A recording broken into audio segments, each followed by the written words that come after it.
Bonjour à tous et bienvenue dans l'interview. Aujourd'hui, nous recevons Françoise Berthiaud. Bonjour. Bonjour. Vous êtes chef de groupe au MR, au Parlement de la Fédération Wallonie-Bruxelles, mais on fait un petit détour par la région bruxelloise. On a appris Armand de Decker est en congé de maladie de son poste de bourgmestre à Uccle.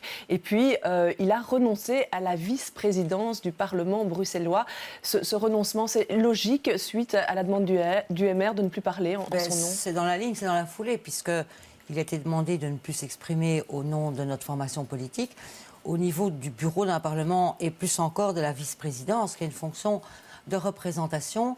Il y a des modes d'expression et donc fatalement, s'il ne fallait plus qu'Armand de Decker puisse s'exprimer au nom du MR, il était plus raisonnable, je pense, de se mettre en congé de cette fonction. Vous pouvez comprendre que pour le citoyen, c'est un peu ambigu l'attitude du MR en disant il ne peut plus parler en notre nom, mais toujours au nom du citoyen, en étant député finalement. Mais il ne faut pas oublier que c'est un mandat qu'Armand de Decker, comme moi-même, comme nous tous, avons reçu de l'électeur.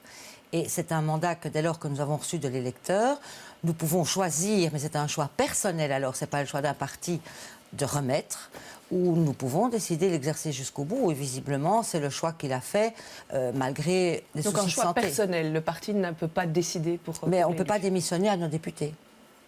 Est-ce que ça ne met pas une mauvaise ambiance, ça, dans le MR régional ? Ouais, c'est pas agréable, hein. Je ne vais pas vous dire que ça met une bonne ambiance, je ne vais pas vous dire que c'est quelque chose d'agréable à vivre, d'autant qu'il y a tout ce que nous savons par les révélations de la presse, qu'on n'a pas le détail de ce qui est dans les dossiers, que ça crée un malaise, que ça jette peut-être un froid et que ça porte atteinte à notre image, et qu'en plus, comme la commission va seulement se mettre en place au niveau du Parlement fédéral, il faudra encore un certain temps pour que la lumière soit faite, donc ce n'est pas un moment agréable à vivre, non. Alors on va en venir à l'enseignement. On a reçu les résultats de l'enquête PISA qui tombe tous les 3 ans. Les résultats pour les francophones ne sont pas bons. Il y a un recul en lecture, une stagnation en sciences et en mathématiques. Mais finalement, pas grand-chose de neuf. Est-ce que ça vous étonne encore, ces résultats ? Ça ne m'étonne pas, mais ça me désole. Parce que ça fait maintenant à peu près 15 ans que ces résultats restent stablement mauvais. Mais tant qu'on ne change pas le système, c'est normal. Oui, mais il y a eu un soubresaut en lecture la dernière fois. On a eu un peu d'espoir d'être parti à la hausse, mais on s'est rendu compte que ce n'était pas le cas. Et moi, je suis dans l'opposition, je vous le rappelle, depuis 12 ans, et je suis sidérée de voir que depuis 12 ans, on nous promet plein de choses qui vont arriver pour tout arranger. Il y a eu le contrat pour l'école de Maria Arena, ça date déjà de 2005, si je me souviens bien, de ce contrat pour l'école avec des mesures qui sont recommandées par PISA, qui étaient dedans. La seule chose qui est sortie, celle des réinscriptions. Maintenant, ça fait 2 ans à peu près qu'on travaille sur un pacte pour un enseignement d'excellence. Il y a encore plein d'étapes qui doivent être franchies pour qu'on commence seulement à le mettre en œuvre.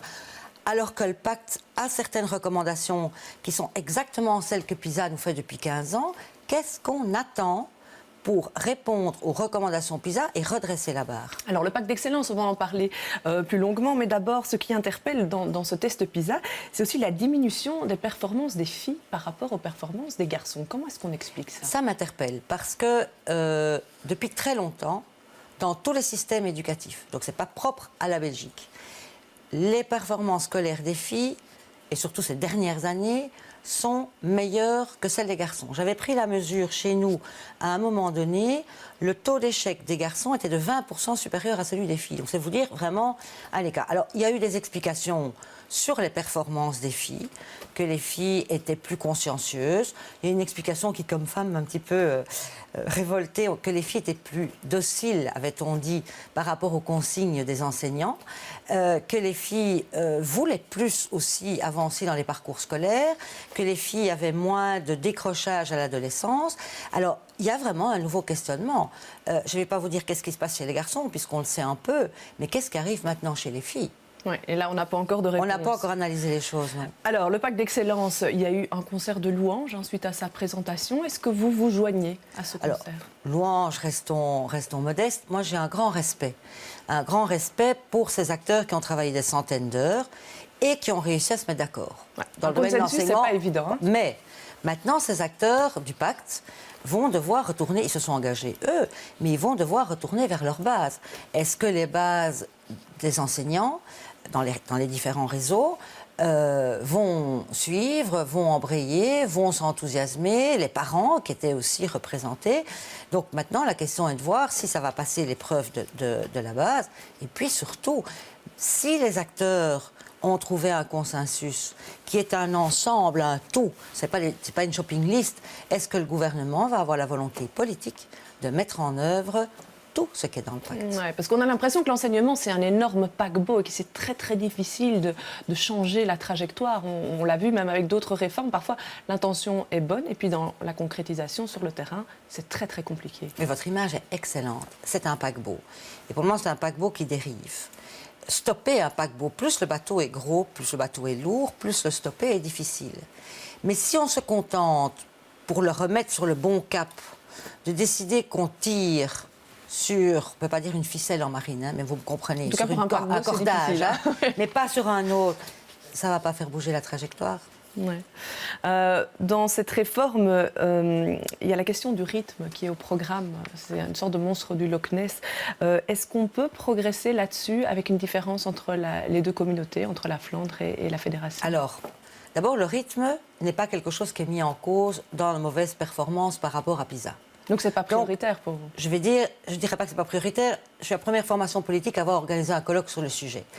Le rythme est quelque chose d'important pour mettre les meilleures conditions pour l'enfant pour pouvoir suivre sa journée scolaire. Et il y a deux choses. Il y a le rythme de la journée scolaire et il y a le rythme de l'étalement des vacances scolaires. Je pense, parce qu'on a écouté des médecins, notamment dans notre colloque, que pour le moment, la journée scolaire, qui a été très compactée, comprimée, induit une pression biologique sur l'enfant et qu'il faudrait un peu décompresser.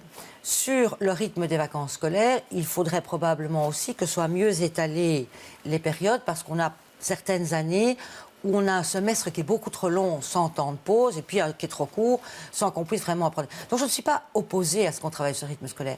Mais si on croit qu'on va répondre à PISA et réaliser le pacte rien que parce qu'on travaille sur le rythme scolaire, on va se tromper. Et pour vous, dans le pacte d'excellence tel qu'il est sorti, il y a une mesure que vous soutenez en particulier? Il y a une mesure pour moi qui est la base, qui est vraiment la base. Et PISA, je reviens sur PISA, depuis 15 ans on nous dit que c'est la base si on veut rétablir un système scolaire performant, c'est de donner beaucoup plus d'autonomie aux chefs d'établissement et aux écoles. Et toutes les analyses internationales démontrent que c'est là où on a les écoles et les chefs d'établissement les plus autonomes qui ont les meilleurs résultats. Regardez la Flandre, il y a beaucoup plus d'autonomie. Mais je ne vous cache pas que je suis, hélas, très dubitative sur le plan politique, parce que dans le plus gros partenaire de la majorité à la communauté, le PS, c'est une révolution copernicienne qu'il faut pour y arriver. Parce que eux, toutes les mesures, c'est moins d'autonomie, plus de contrôle. Alors, on a chiffré un petit peu le coût de ce pacte d'excellence. On est à présent à 300 millions d'investissements. On est loin là du milliard qui avait été évoqué à un moment. Pour la ministre, c'est tout à fait raisonnable en fait. Alors, on est à tous les prix. Et ça me dérange. On est effectivement parti du milliard 4 du CEGEC. On a été à un moment donné dans les groupes de travail à 90-100 millions en rythme de croisière. Donc ça veut dire quand on a implémenté toutes les nouvelles mesures. Maintenant, il y a 300 millions qui surgissent de je ne sais où. Et alors surtout, on dit que certaines mesures vont, par exemple, supprimer une partie du redoublement et qu'on va récupérer cet argent du redoublement. Jusqu'à 200 millions. Hein, oui, mais ça ne se fait pas d'un coup. Hein. Donc, je veux dire, j'ai l'impression que des mesures qui vont prendre 10 ans, on les calcule déjà comme si on en avait le bénéfice la première année. C'est un peu bizarre. Non, mais c'est peut-être une vision prospective. On commence l'année prochaine. Il y a 21 millions qui sont prévus au budget 2017. Budget qui est en discussion, qui sera voté la semaine prochaine. C'est assez, ça, 21 millions pour c'est un peu étonnant, surtout. Il faut savoir, je ne vais pas vous tuer de chiffres, mais la Fédération Wallonie-Bruxelles a 331 millions de recettes supplémentaires cette année. Et elle en dépense d'ailleurs beaucoup plus, puisqu'elle va en dépenser 465 millions. Et sur ces 465 millions, il n'y a que 21 millions, c'est beaucoup d'argent, hein, mais je veux dire en proportion, que 21 millions pour mettre en œuvre ce qui est la réforme phare de ce gouvernement pour cette législature. Quand même un peu bizarre. En même temps, le budget de la communauté française, les 3/4 partent dans l'enseignement déjà.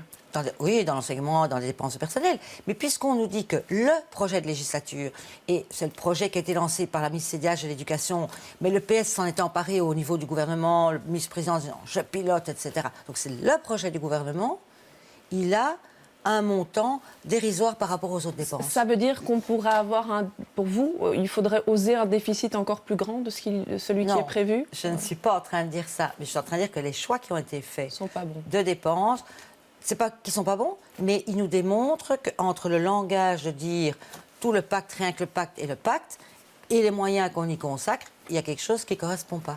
Alors, il y a quand même un geste fort qui a été fait. La communauté française, Fédération Wallonie-Bruxelles, a conclu un prêt avec la Banque européenne d'investissement, un prêt de 600 millions d'euros. C'est énorme. Ça, c'est quand même un bon signe. Ça veut dire qu'on veut investir. Alors, c'est un signe qu'on veut investir.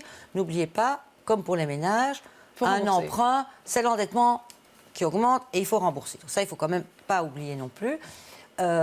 Effectivement, ça annonce une volonté véritable d'investissement, comme on aurait dû le faire depuis des années dans les écoles et à un rythme plus soutenu à Bruxelles, où avec la croissance démographique, on a encore des risques de pénurie de places scolaires. Si on impose l'école à partir de 3 ans, il va falloir créer des classes. Et plus encore, vraisemblablement, mais ce sera probablement mieux pour les enfants.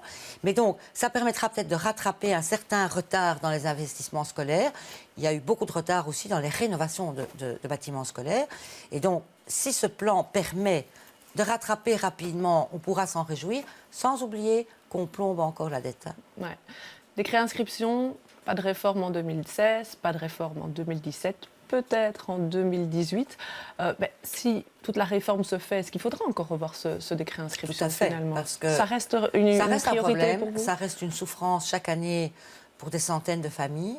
Ça reste une mauvaise réponse à un vrai problème, parce que le décret inscription a vraiment mis en lumière qu'il y a des écoles où les gens se ruent et il y a beaucoup plus de gens qui veulent y aller qu'il n'y a de place.